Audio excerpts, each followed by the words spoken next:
Hey everyone! Welcome back to Story Hive channel, your go-to place for the best Reddit stories on the web. If you love diving into amazing tales, crazy confessions, and heartwarming moments from Reddit, you're in the right place. Don't forget to hit that subscribe button and ring the bell so you never miss an update.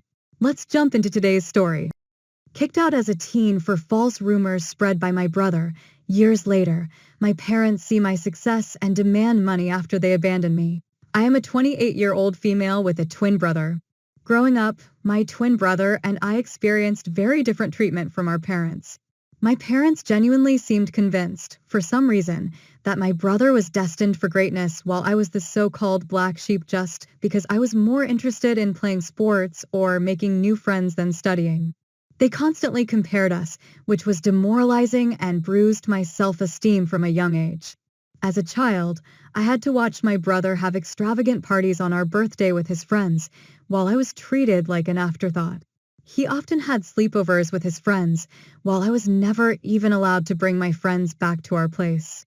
To be honest, I loathed every minute of my childhood. The only person in the family who seemed to care about me was my grandmother. When she visited us, she always brought me my favorite chocolates and occasionally slipped a few dollars to me so that I could treat myself later. As the years passed, this blatant favoritism for my twin brother gradually transformed into emotional abuse directed at me. My parents would openly mock my grades and belittle my hobbies. It felt as though no matter how much I tried, I could never meet their expectations of being the perfect child.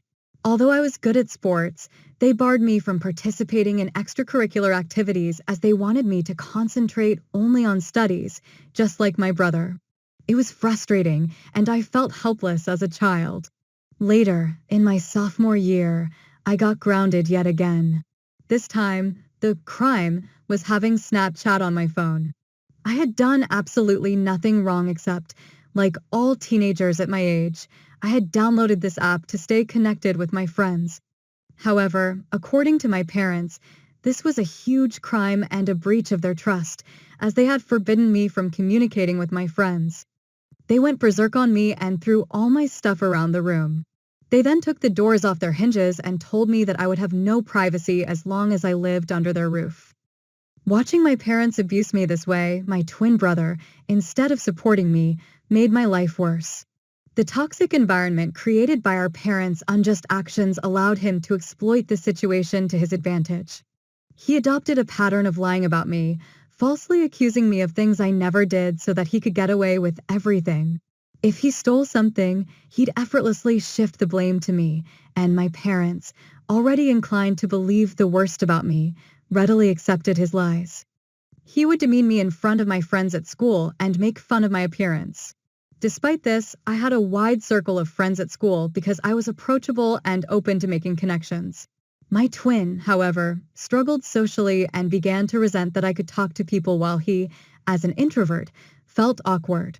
This jealousy reached a boiling point during our 14th birthday party when no one showed up for him on his birthday. I have no idea why his friends did that to him, but in stark contrast, my friends took me out for ice cream, and I had an overall wonderful day. This infuriated my brother further.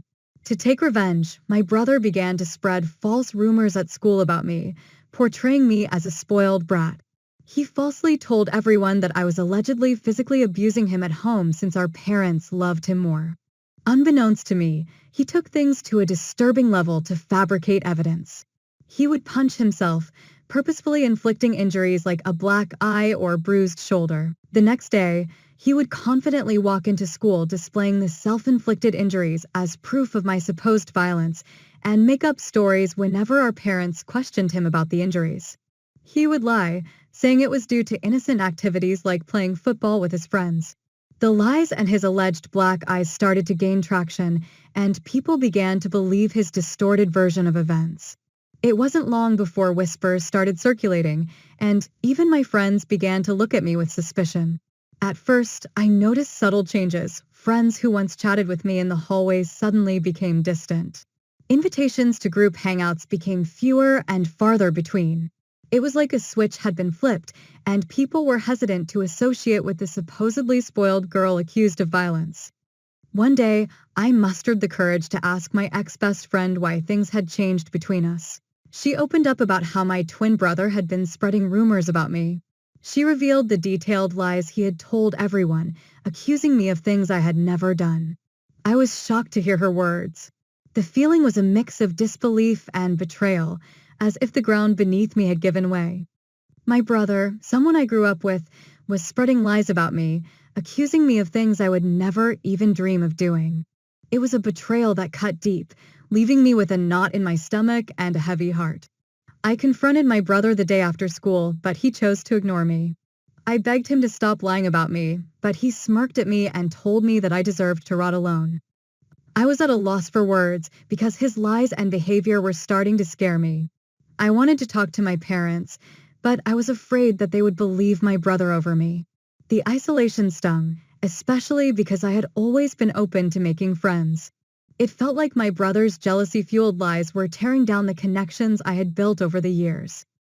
Teachers, too, began to catch wind of the rumors. It was a surreal experience, as if I were living in a parallel reality where my true self was overshadowed by the malicious story spun by my own twin. The lies had grown beyond mere teenage gossip. They were now shaping how people truly perceived me. The nasty rumor quickly reached my principal's ears, and then my worst nightmare came true. The principal immediately called me, my brother, and our parents into his room to discuss these alleged rumors. I sat there, heart pounding, as the principal demanded the truth. I hoped my brother would finally come clean, but instead, he doubled down on the lies. He straight up told the principal that the rumors were true and painted me as this bully who went around beating him up when our parents weren't around. I couldn't believe it.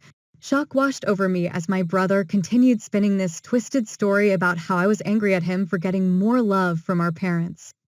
It was all a bunch of lies, but he stuck to his story like glue. My mom began to cry, hearing my brother's story, holding on to him like he was some kind of hero. My dad tried to comfort my brother, telling him that it was brave for him to speak up and that he was going to make sure that nothing would ever happen to him. After that day, I tried to defend myself, pleading with the principal that it was all made up. I felt like I was drowning in a sea of accusations, desperately trying to swim to the surface, but my brother kept at it, insisting that I was this angry, violent person taking out my frustrations on him every day. My mom's tears kept coming as she held onto my brother, giving me accusing looks. It was like fighting against a wall of belief in my brother's made-up story. My principal reprimanded me strongly, saying the school didn't tolerate bullying and these were grounds to suspend me. I pleaded with him not to suspend me, but he shook his head, saying he couldn't just let it slide. I begged him, tears streaming down my face, trying to tell him that I didn't do anything to my brother. The principal firmly told me that I would be suspended for 10 days so that others could see this as an example to never bully anyone. It hit me hard, and I started crying even more, practically begging him to reconsider. My parents, angry and embarrassed by the whole situation, dragged me out of the principal's office. I didn't want to leave. I wanted to plead my case and make them understand, but they were having none of it. We left the school, my heart heavy with frustration and humiliation. When we got home, things took a drastic turn. My dad started packing up my stuff out of the blue. I was shocked, confused, and had no idea what was happening. My mom asked him what he was doing, but he just shouted that he couldn't let me live in the same house as my brother anymore. I was crying, practically on my knees, and pleaded with my brother to tell them the truth, but he stayed cold and unmoved by my emotions. My dad continued packing my things and then threw the suitcase into our foyer. I clung to my dad's legs, still begging him not to throw me out. It was like a nightmare unfolding. He told me that a bully like me didn't deserve to live in his house and that he would ask his mother, my grandmother, to come and pick me up if she wanted to. It felt like the world had crumbled beneath me. I stood there in shock, surrounded by my belongings scattered in the foyer, kicked out of my own home. Eventually, my grandmother did show up. She gathered all my things and helped me place them in the car, helping me into the passenger seat. She made sure I had my seatbelt on before walking towards my parents' front door. She rang the doorbell, and when my dad opened the door, she started to yell at him for treating me this way. With stern determination, she warned him that if he ever approached me or tried to contact me again, she wouldn't hesitate to involve the police or CPS, since what he had done to a child like me could potentially wind up with him in jail. My mother, attempting to deflect blame, told her that it was my fault. However, my grandmother wasn't having any of it. She stood her ground, defending me and emphasizing that I was just a child who didn't deserve to be treated in such a heartless manner. That was the first time in my life I felt how powerful my grandmother was. She didn't cower down to my parents, and unlike what they believed, she trusted me. Eventually, we drove away, leaving behind my home, the only place I had ever grown up in. I can't even begin to put into words how indescribable the pain I felt during that time was. I remember just crying on the bed and not eating anything despite how much my grandmother urged me to. I told her what my brother had done, and she was shocked as well. She assured me that she believed my side of the story, and I was happy that I at least had one person who had my back. When the 10 days of suspension lifted, the prospect of returning to school felt like stepping back into a lion's den. As I entered the familiar hallways, the faces of my classmates spoke volumes, judgment, whispers, and sidelong glances. The weight of the false accusations continued to linger in the air. Meanwhile, my brother blatantly ignored me and acted like I didn't exist. He had become friends with a few people who believed his side of the story and saw him as the victim of my attacks. No matter how much I tried to tell my side of the story to anyone, it fell on deaf ears. I was an outcast, branded with an unjust label that clung to me like a shadow no matter where I went. The classroom, the cafeteria, the corridors, everywhere I went, the eyes that met mine were filled with disdain and mistrust. I became a loner. I would keep my head down, attend all my classes, have lunch alone in the cafeteria, and go straight back home. I had no friends, and it felt like everyone pretty much didn't want me there. Throughout all this, my parents never once called to check up on me. My grandmother would constantly remind me that this was not my fault and that life would eventually be okay. I graduated high school with good grades and was looking forward to college, where hopefully I would have a better life. It was only when I went away to college that I first experienced what freedom felt like. For the first time, no one was watching over my shoulder, no one was comparing my grades, and no one was trying to compete with me. I met people and formed friendships with like-minded individuals. Despite the emotional and physical scars I had sustained over the years due to my family and peers, I concentrated on putting it all behind me and enjoying the college experience as much as I could. During this time, I discovered my knack for content writing. I had always wanted to be a writer, but I wasn't sure if it would be sustainable in the long run. Hence, I decided to ditch my dream. However, to earn some side money, I started writing as a freelancer. I signed up on various freelancing sites, which helped me secure jobs from prominent clients. This is how I slowly started building a portfolio of my work. Throughout college, I maintained this side hustle and never asked for a penny from my parents. When I graduated from college, instead of getting a corporate job, I realized that I could pursue content writing as a full-time career. I was doing quite well due to the multiple clients and long-term professional relationships I had established. This allowed me to be roped into multiple projects. Having a legitimate freelancing career not only made me financially independent, but also allowed me to travel the world as a digital nomad. Traveling helped heal me from my past, even though it was definitely not easy. I saved up as much as I could and took a chance on myself. Over the years, I have seen so much of the world, and yet there is still so much left to explore. The only person I considered family throughout all this was my grandmother, and I absolutely adored her. She was very sad when I moved out, but understood that I needed to be independent. Despite my hectic schedule, I made it a point to be there for her whenever I could. I would visit her on the weekends, often sharing meals together or simply sitting on the porch engrossed in conversations that ranged from childhood tales to more recent happenings. On weekends, I would dedicate entire afternoons to helping her with household chores or accompanying her to the local park for a leisurely walk. Recently, I completed one of the most important projects of my career. I can't mention the brand, but I was extremely lucky to write blogs and product descriptions for them. After the project was done, I requested the team I worked with to leave me positive reviews on my websites, which they were more than happy to do. I then took screenshots of some of their reviews to post on my Instagram, as I knew working with this brand was a huge deal. As expected, many other content writers reached out to congratulate me on my professional success and even reposted my story to help spread the word. This is how I started getting messages from strangers who needed help with their websites. My relatives noticed this as well, and some of them reached out to congratulate me. Eventually, I was contacted by my college's principal. He had seen that I was doing so well and wanted me to come to college for a seminar to talk to students about building a career as a content writer. I was quite nervous as I don't do well with public speaking, but I decided to take a chance and agreed. When I found myself standing before eager faces, sharing my experiences and insights, I felt like my life had come full circle. I spoke in my speech about the struggles I faced and how I worked hard to sustain myself despite all the hard days.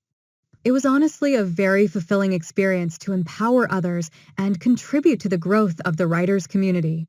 Some of my clips started going viral on Facebook groups as people resonated with them. It felt good to finally be recognized for my hard work. Last week, I was invited to speak on a local news channel. It was a show about the benefits of content writing, and they invited me to share my journey and insights with their viewers. I was a bit nervous, but also excited for the opportunity. During the show, I talked about my experiences, the importance of client reviews, and how a simple appreciation post could open doors to incredible opportunities. The chance to reach a broader audience and inspire more individuals in the field was both humbling and exhilarating. When it finally aired, I shared some of the clips on my Instagram as I was proud of being invited to a TV show. This is how my relatives and cousins started finding out how well I was doing in my career. You see, because my parents never talked about me to anyone, they had no idea that I was working with popular brands and getting invited to TV shows. This is how word quickly spread within my family. I guess this TV interview must have finally reached my parents' ears, because just a few days later, while I was working on another project and had my phone on silent, I checked my phone after I was done with my work and, to my surprise, there were 6 missed calls from my mom. I was honestly shocked to see her name on my phone, as it had been a long, long time since she had called me. After all those years of silence, I couldn't fathom why she was calling me. I hesitatingly called her back, and she picked up immediately. I asked her if everything was okay, and my mom started to congratulate me. My dad, probably sitting right there with her, jumped into the conversation as well. He started to inquire about my life and well-being, and I answered their questions without much thought. It didn't strike me as unusual until they began to ask how much I was earning these days. I told them that it was none of their business, and my dad replied that we were family, so I shouldn't feel shy telling them my income. I told him that I was doing well financially. Hearing this, my mom then began to say how hard their life was these days. My brows furrowed in suspicion. Here's how our conversation went. Mom, we are retired now and have been wanting to renovate the house for a while. It's not in the best shape, but we have no savings left. Me, okay. Mom, your success has given us hope. After watching your TV interview today, we thought maybe you could help us out by paying for the renovations. Dad, after all, we are family. You shouldn't hesitate to share some of your earnings with us. We could really use your help. Me, are you joking with me? Why are you asking me for money when you haven't even talked to me for years? I don't know what made you decide to reach out to me. While I appreciate the congratulations, I am not going to help you out in any way. Hearing this, my mom started saying how I was being a bad daughter and that I needed to support them as family. My dad also added that, as my parents, they deserved to be looked after and that this was the least I could do. I was so pissed that I wanted to give them a piece of my mind. I suddenly got an idea. Instead of just arguing with them, I should teach them a lesson for thinking they could mooch off me after mistreating me all those years ago. I told my parents that I was willing to help them if and only if they agreed to my demands. My dad curiously asked me what it was. Without hesitation, I laid out my demand. If they wanted my help, they had to publicly admit in front of our family and friends that my brother was the mastermind behind the hurtful rumors that had tarnished my reputation. I wanted them to humiliate my brother the same way they had humiliated me by believing his lies and manipulation. I wanted them to take accountability for their actions and acknowledge the pain they had caused. Hearing my impossible condition, my dad began to question the necessity of such an admission. My mom told me that this was all quite unnecessary and that we could have a private discussion without involving others. But I held my ground.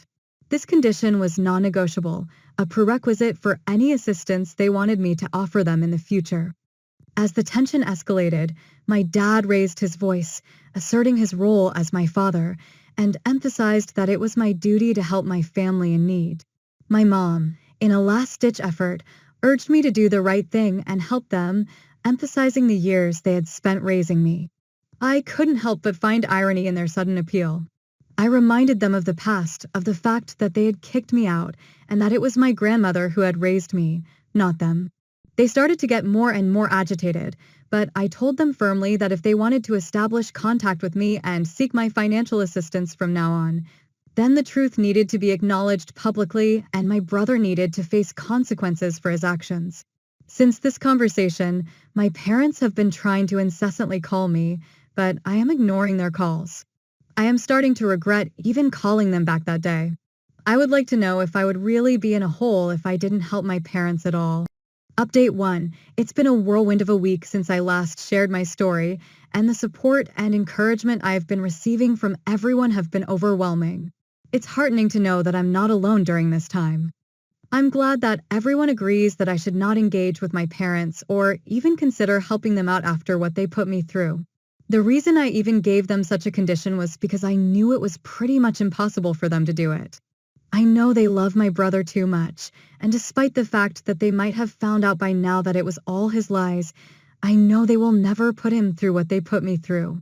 Today, my brother sent me a nasty text message after my parents again tried to contact me, and I refused to pick up their calls. This is what he wrote. Brother, hey sis, it's been a long time since I saw you, and I can tell you that every day without you in my life has been great. I heard that mom and dad reached out to you and you gave them a crazy ultimatum. They are never going to go through with it, you know that, right? They clearly never loved you and will never do anything to hurt me. I admit that I did lie about you 15 years ago, but it's been a long time since then. So stop being so selfish and try to move on from the past. You are unmarried and childless anyway, so why do you not want to help them out by paying for their repairs and renovations? Do the right thing and be a better daughter. Seeing the message felt like a stab to my chest. The audacity to dismiss the struggles I had faced and the conditions I had set spoke volumes about his lack of empathy. His attempt to guilt-trip me by emphasizing my unmarried and childless status added another layer of insensitivity. His insinuation that I should prioritize their needs over my own well-being was not only offensive, but also highlighted how little he thought of me. Fueled by frustration and a strong desire for justice, I decided it was time to take matters into my own hands and reveal the truth that had been hidden for too long. I sat down to write an email to my parents and close relatives, sharing the painful details of my childhood and the unfair treatment I had endured while growing up at my family house. In the email, I described the strict and oppressive environment I had under my parents' roof and how they treated me compared to my twin brother. The email also delved into the malicious and completely untrue rumor my brother had spread about me in school, which had led to severe consequences and affected my reputation. In the email, I wrote about how my parents had kicked me out and that, had it not been for my grandmother, I might have been dead in the streets by now. Towards the end, I asked everyone to read a message my brother had sent me. I attached a screenshot where he admitted to lying about me. It was a clear confession that I hoped would expose the lies that had persisted for too long. I sent the email just an hour ago and know that all hell will break loose once my family reads it.